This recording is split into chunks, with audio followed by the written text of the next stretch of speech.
Assalamualaikum Misna.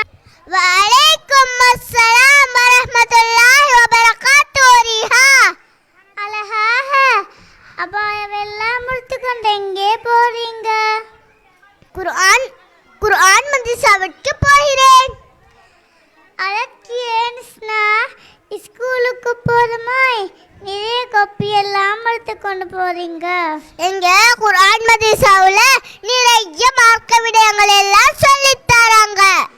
அதற்கண்டு இவ்வளவு புத்தகங்களா?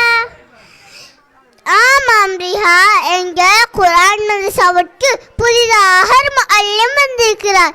அவர் நமக்கு 4 விதமான புத்தகங்களை அறிமுகப்படுத்தியுள்ளார். 4 புத்தகமா? ஆமாம், அதில் ஒன்று அல் ஹதீஸ், அன்றாட துஆக்கள், அரபு சொற்கள், அது மட்டுமன்று இஸ்லாமிய வரலாறு போன்ற 4 புத்தகங்களை எமக்கு கற்பித்து தருகிறார். யா சுபஹானல்லாஹ். ஸ்கூலில் தான் கணிதம், சுற்றாடல், இங்கிலீஷ் என்று பல பாடங்களை படிக்கிறோம். அது போதாதென்று குர்ஆன் மதரசாவிலும் இவ்வளவு பாடங்களா? அப்படி சொல்லாதீங்க ரிஹா, நாம ஸ்கூல் பாடத்தை